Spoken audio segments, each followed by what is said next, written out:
Hey everybody. Happy Monday. Ooh, it's still Monday.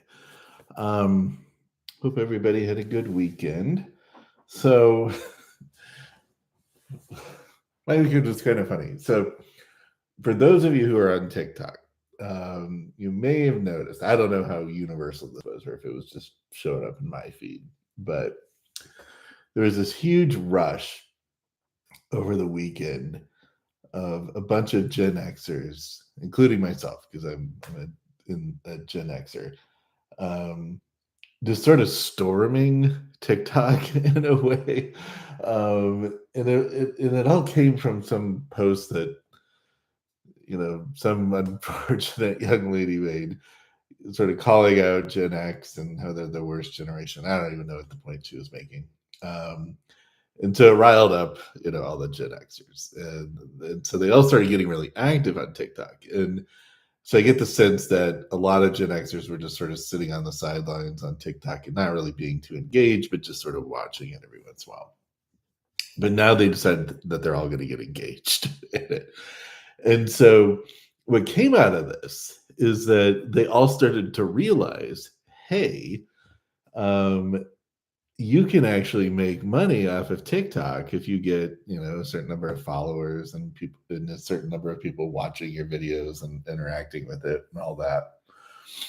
And so they got it in their head. They're like, well, we're all here and we're making it very easy to sort of follow and build up followers because we're all following each other. And so people started posting videos about, well, you can help me pay off my debt if you watch these videos. And I don't know if it's like, I don't know how all that stuff works, and I don't know if it's going to work or not. I hope it does, but it just got me thinking about this attention economy concept, right? Where assuming that it's true and people could literally make thousands, if not millions of dollars just by having people watch their videos on TikTok. And the money just sort of poof comes out of nowhere, right? And I know it helps build the algorithm and advertisers and all that, but still seems a little suspect to me. But anyways, um, so we have this whole economy, that 20 years ago we called it the information economy, but now apparently we're calling it the attention economy.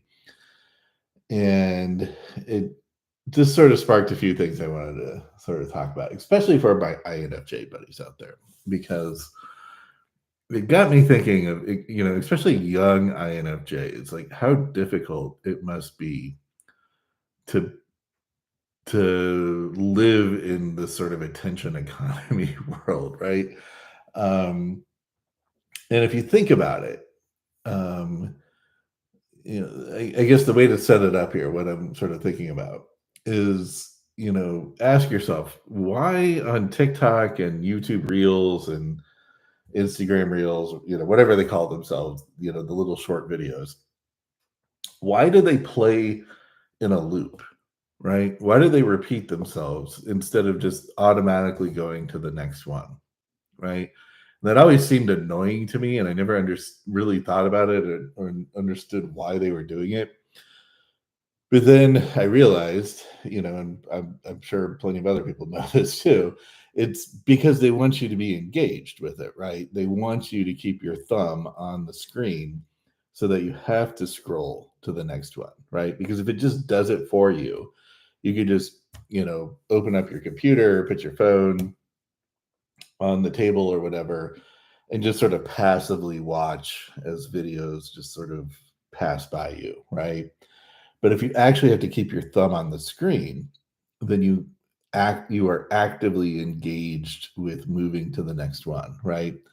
And so you're more likely to do things like, hit the like button, maybe put a comment on, do a repost, that kind of stuff where you're like engaging with the video. And also like it can track, of course, how much you like the video. Do you stay and watch the whole thing or do you just scroll past, right?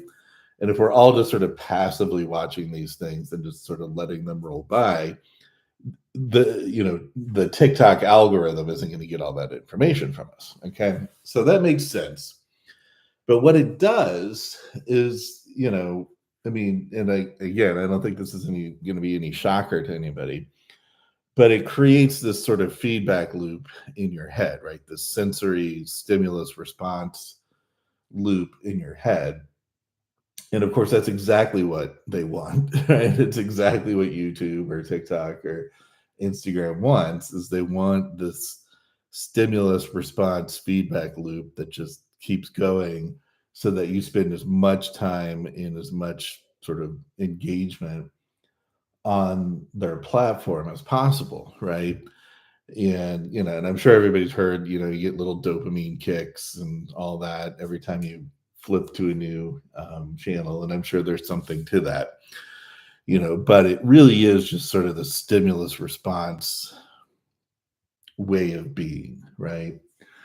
And that's essentially what the attention economy is just trying to build responses from you out of the stimulus that it's providing you, right? And and so whether it's scrolling through the TikTok or clicking to a site to buy, whatever product they're selling, it's all about stimulus response. Stimulus response. Let's get them in a loop, and it basically gets you to stop thinking outside of the stimulus response network and just engage, right? Um, and it as a sidetrack, it reminds me, in the '90s when I was in undergrad and grad school, like studying all this cognitive neuroscience psych stuff.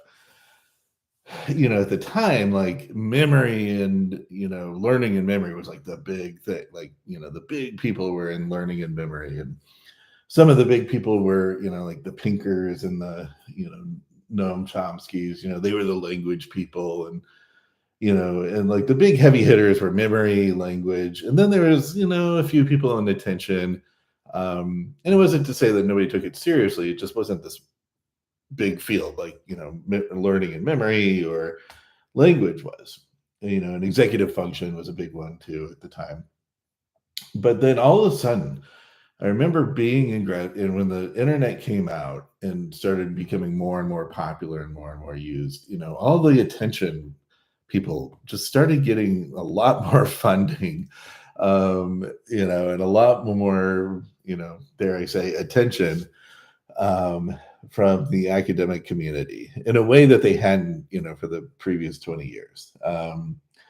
And a lot of it was just, there was just so much funding coming out of trying to get people, trying to figure out what captures somebody's attention on the internet, right? And things like that. So anyways, yeah, and so now here we are, right? Like, a lot of people who might have otherwise gone into learning and memory or language or something like that, might have, you know some of the best and brightest sort of went into attention, and definitely, coming out of the '90s, some of the biggest heavy hitters, superstars in the field were attention people, right? And it just sort of came out of nowhere. Um, so I just found that interesting, and so here we are, right? And we got sort of the best and brightest who sort of taught the Googles and the TikToks and the Facebooks of the world, here's how attention works, and here's how you can get somebody in a stimulus response loop, and they have it perfected down to, a literal science, right?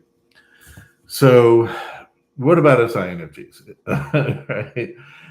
Because introverted intuition, and especially for those, younger INFJs or INTJs for that matter, who have sort of this lead dominant introverted intuition. And especially if you're young and you're still sort of developing it, still, trying to develop it into your superpower, your MBTI superpower. Um, Being in this stimulus response environment is not helpful for developing that, right? And I'm not, I mean, it has its place, right? I mean, zoning out and playing a video game or zoning out and just scrolling through TikTok, it's got its place, for just sort of chilling out for a little while. But it does, I mean, it can obviously take over. It can obviously get a little too addictive. And if you're a lead intuitive, it might sort of leave you with this sort of lost, like, what am I doing kind of feeling. Um, so I guess I would just say, I would encourage you to just know what it is, right? It's a stimulus response circuitry that has nothing to do with your intuition, or your introverted intuition, and most likely you're turning off your little intuition motors. Even if you think you're watching something that's like educational or interesting or something, you're still just getting information that they're feeding you, right? It's still sort of this SI world, circuitry that you're in. So, number one, just sort of realize what it is. And number two, make sure you're taking time to sort of step away from it and get those introverted intuition pumps going, like things like, just simple things like taking a long drive, right? And just shutting off the radio or podcasts, and just kind of living in your head, because that's how introverted intuition develops. That's how you're building those associations. And just living in a stimulus response world is just not going to do that for you, right? And it can, might be stunting again your superpower, right? And like I've said before, I think the role of the INFJ and the INTJ in particular is to just know stuff. Like that's just what we do, right? We just know abstract concepts. Why? I don't know. Just because at some point, through evolutionary history, cultures found it important to have somebody that knows stuff, right? And not just sort of experiential stuff like how to build a fire or how to track down an animal. That's the you know well, that could be an INTJ thing, but it's not an INFJ thing. But we know things about people. We know things about the group, the culture, the history, the social dynamics, the social hierarchy. And you can imagine cultures needed that. And so that is just sort of our instinctive nature, is to just know stuff, or to try to know stuff, learn stuff. um, 80% of it is probably not worth a whole lot, but we still know it. And that's why taking those long drives and sort of making connections between concepts that you hadn't maybe thought of before, or sort of really drilling down on some sort of idea or thought that you have, or some sort of plan that you're scheming out. You need that quiet time. Also just going to the bookstore, right? Getting that sort of adrenaline rush when you walk into a bookstore, and there's, why do you get that? Because there's just so much information, and you could literally spend all day just sort of soaking up random bits of information. And I'd recommend, taking some time to do that. Leave your phone in the car or just somewhere else so you're not distracted by it, and just take the time, because, the INFJ and the INTJ in particular are probably the ones that are sort of the most, I don't want to say damaged or hurt. I don't think you're damaged or hurt, but the most challenged, right, by living in the stimulus response economy. The SPs love it. They eat it up. The SIs, they can chill out and they're pretty happy. But the introverted intuitions, man, you got to sort of forge your own space, and find something that allows you to just tune all that out and because introverted intuition needs quiet time, but also attention, right? Um, to make those associations, because you can't, because all you're doing is just watching YouTube videos like this and getting all your information from YouTube videos. Yeah, that helps.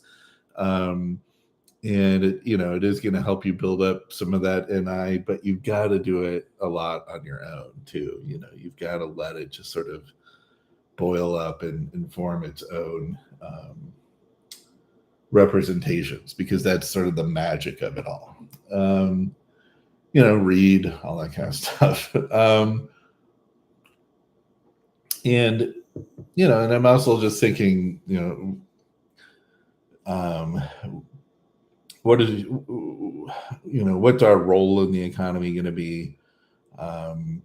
Sort of to sort of sidetrack here. So my dad was a history professor, academic, university type, and and when he was coming up, if you wanted to study anything in history, prior to the 1700s, like, you had to know Latin or Greek, right? Because all the original texts were written in Latin or Greek. And this is not just like telling stories about what happened with various Julius Caesar or whatever, but it's like literally piecing together history, like what actually happened, based off of the records. And you had to learn Latin and Greek to be able to do it. And so that's what he did. And he'd fly around, go to different libraries in Italy or wherever, and he would just translate, the books, and sort of piece things together, right? And so there was this skill that was needed, and and it was a skill you could get paid for, and people would hire you for it. But now it's like, nobody needs that anymore, right? You can just scan it into Google, run it through some AI program, and it'll translate it. And there is still some magic in to trying to piece all the pieces together. So there's a little bit of it, but the big skill isn't there anymore. And it just sort of makes me think, we're INFJs and INTJs sort of doomed in that respect. I don't have any really good answers. It's just questions that pop up every once in a while. But I mean, I would imagine there's always going to be a need for figuring out people, and figuring out how to organize people. And so INFJs are always going to be good at that. But but if you're younger and you're still sort of developing your NI, keep in mind you've got a whole economy, a whole world that's sort of working against you on that, right? And so to the extent you sort of feel out of place, or things aren't really clicking the way you want them to, take a step back. Literally just turn off your phone. I think you'd be happy. You have like sort of the jitters for like the first 15 minutes or so, but once you get past that, and your NI starts turning on and you start just thinking about random things, it really will be sort of your happy spot. So with that being said, I think I'll end it here, and maybe take a break from YouTube for the rest of the day or the night, and get those NI pumps working. All right, talk to you soon. Bye.